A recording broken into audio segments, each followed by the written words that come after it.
Assalamualaikum. Okey pelajar, hari ini kita akan kita akan tengok step untuk pengiraan haba tindak balas.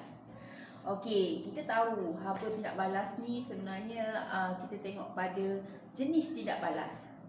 Kalau tindak balas tu pemendakan, kita sebut sebagai haba pemendakan. Kalau tindak balas tu penetralan, haba penetralan. Okey, kalau penyesaran, haba penyesaran. Dan juga satu lagi pembakaran. Jadi kita nak kira haba pembakaran. Jom kita tengok macam mana nak buat pengiraan ini. Okey, langkah pertama. Jika nak tentukan haba tindak balas, kita kena tentukan bilangan mol. Okey, cari bilangan mol dulu. N. So bilangan mol bagi bahan ataupun hasil. Okey, so bilangan mol kita tengok formula bagi bilangan mol. Okey, bagi kalau bahan atau hasil tu dalam keadaan solid, kita guna bilangan mol M mass jisim bahagi molar mass. Kena ingat itu. Ini biasanya untuk yang keadaannya solid lah, ya. Kalau dalam keadaan liquid aqueous, okey, N sama dengan M kemolaran darab dengan volume bahagi dengan 1000. Okey, ini untuk dalam keadaan aqueous. Okey, nak senangnya kita tengok pada soalan tu. Okey, apa info yang dibagi? Kalau dia bagi mass jisim bahan, so inilah kita guna. Kalau dia bagi kemolaran dan isi padu, kita bagi ini. Contoh kalau soalannya macam ni. Contohnya macam ni. Okey, kita tengok yang pertama. Dia dah bagi dah. Okey, dia bagi 100 cm padu, lambung 2 nitrat, 0.5 mol per dm kubik. Kat sini kita pun cek lah. 100 cm kubik ini ialah V. 0.5 mol per dm kubik ini ialah M. Jadi kita guna formula N sama dengan MV per 1000. Cari N nya 0.5.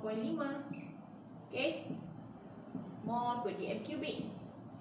Okey, 100 cm padu bahagi dengan 1000. Kita dapatlah berapa bilangan molnya.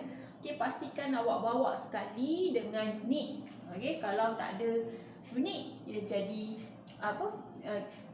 jadi tak adalah chances untuk salah. Okey, yang kedua pun sama. Kita tengok sini.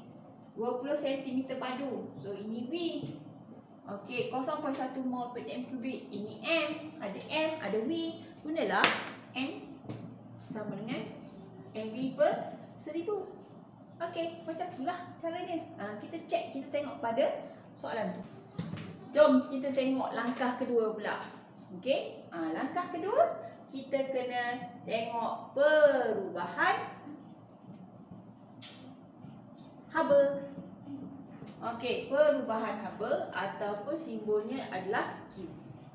Q sama dengan MC theta.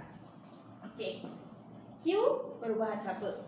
M ini ialah jisim larutan. Okey, jisim larutan. C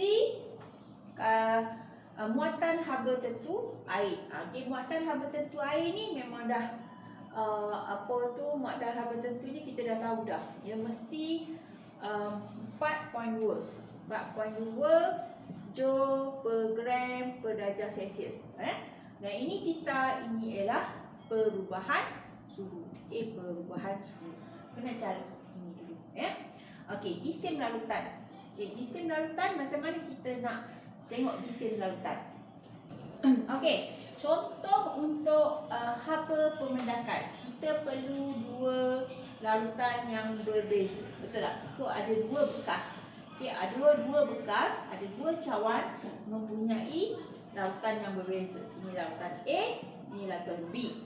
Okey, larutan A, katakan kita ada 50 cm padu, Larutan B 50 cm padu. So, kita nak tahu jisim larutan, kita tambah dulu ini ya. 50 tambah 50. So, dapat 100. Kita mau dapat 100 cm padu. Macam mana nak dapat dalam unit gram jisim kan? Kita tahu ketumpatan air ialah 1 gram per cm padu. Okey, jadi kita macam ni lah. Ketumpatan dia 1 gram ni maksudnya jisim bahagi dengan isi padu. Okey, so kita letak 1 ketumpatan air. Okey, mass jisim bahagi dengan 100 cm padu. Okey, ini gram. Ini gram per cm padu. Dan naik ke atas ni, cm padu hilang, kita akan dapat massnya ialah 100 gram. Okey, nak mudahnya awak anggap macam ni lah.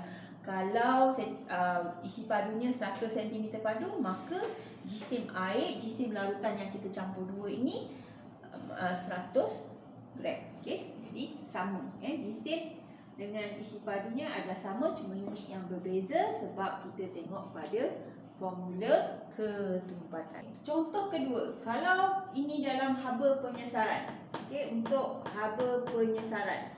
Haba penyesaran, nak cari haba penyesaran, tindak balas penyesaran ni kita masukkan logam.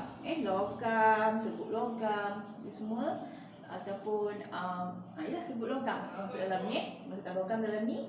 Jadi dia punya isi padu larutan kita hanya 50 sebab dia hanya ada satu bekas saja. Okey, satu bekas saja. Kalau pembedakan tadi dua bekas. Okey. Jadi satu bekas saja. So 50 cm padu. Dia punya M ialah 50 gram lah. Ni cara dia nak tahu mass ya. Kalau macam penetralan pun perlu dua bekas. Okey, sebab nak masukkan asid dengan alkali. Bila kita campur dua, so jisimnya kena campur lah. Isi padu campur. Kalau sini 50, ini pun 50, kena tambah. Jadilah 100 cm padu, maka jisimnya ialah 100 gram. Okey, sekarang kita nak tengok langkah ketiga dan juga kita langsung terus ke langkah keempat. So, langkah ketiga kita nak tentukan haba tindak balas. Okey. Haba tindak balas. Ataupun dia punya simbol ialah delta H. Haba tindak balas ni apa? Perubahan haba bagi 1 mol bahan. Perubahan haba juga tapi bagi 1 mol bahan. Jadi dia punya simbolnya delta H. Tadi langkah kedua kita kira perubahan haba saja. Q sama dengan MC theta. Betul? Sebelum tu kita kira bilangan mol. Kita guna formula MV per 1000. Okey, MV per 1000 ataupun N sama dengan M bahagi molar mass. Inilah. Ini yang pertama tadi, yang kedua. Okey, jadi untuk delta H ini ialah perubahan haba, ni Q, perubahan haba untuk 1 mol bahan. Jadi kita kena bahagikan dengan bilangan mol yang kita dah kira. Bahagi dengan N. Kita dapatlah perubahan haba bagi 1 mol ataupun kita sebut sebagai haba tindak balas. Q bahagi dengan N. Okey, step yang keempat. Kita terus step keempat. Kita dah dapat delta H.